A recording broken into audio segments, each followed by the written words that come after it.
Hi, this is Mark Gualioni, and I'm going to show you my lesson on coral restoration and how I utilize foundational reading skills within my lesson. So, just an overview of the objective of the lesson and what we're going for. I am having students do a pretest on coral restoration and a post-test, and I want them to obtain the main idea, the supporting details, break down the vocabulary, and be able to create their own presentation of their question for their group.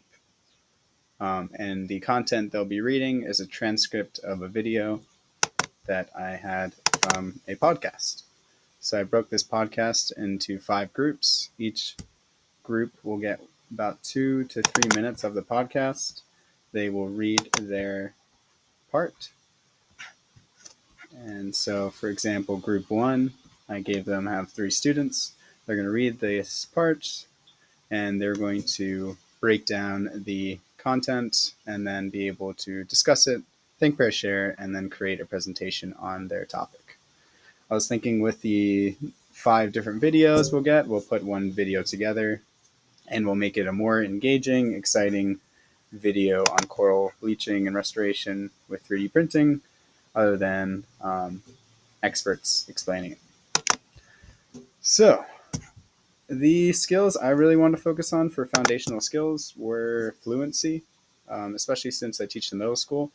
I focused on the fluency K5 standard, um, which is about identifying the main idea and citing textual evidence.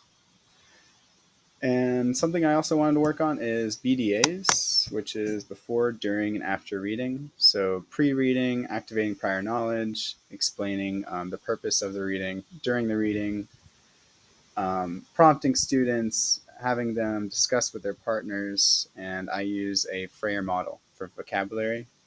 And then after reading, having them discuss and share to the whole class. So, for example, in the pre-reading situation for this transcript, they I talked about what is coral, why is coral important, and where have you seen coral.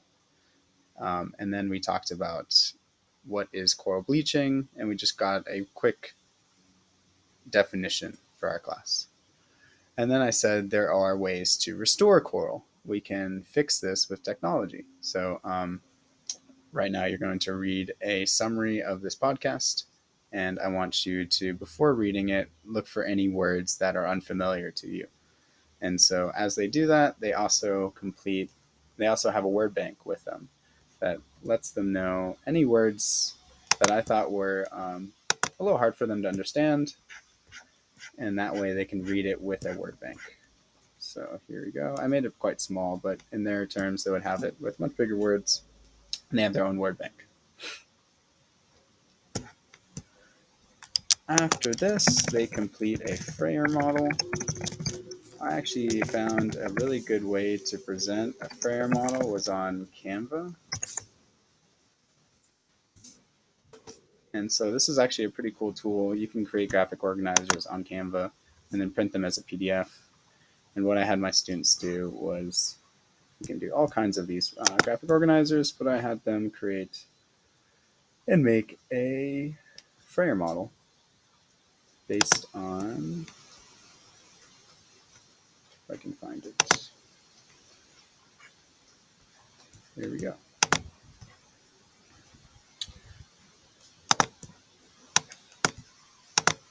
All right. I had them make a Freyer model based on the vocabulary word they chose. So they had to choose one of the bold words that were not in the word bank, complete this, define it, and they can work in pairs for this as well.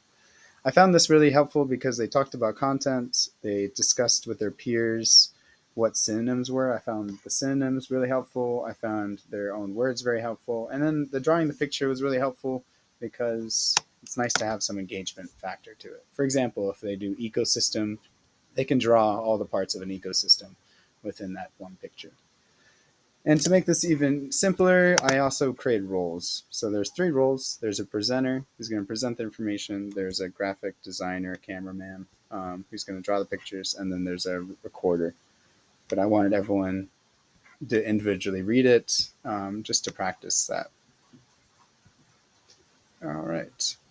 Once they do this, they read the transcript, they watch the video, and then they complete the main idea.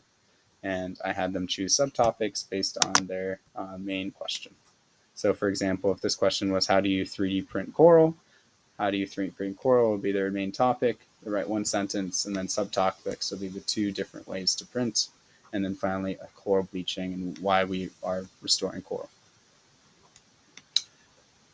I like this lesson because I think a lot of students just jump right in and they don't actually break down and highlight and understand the vocabulary before reading something.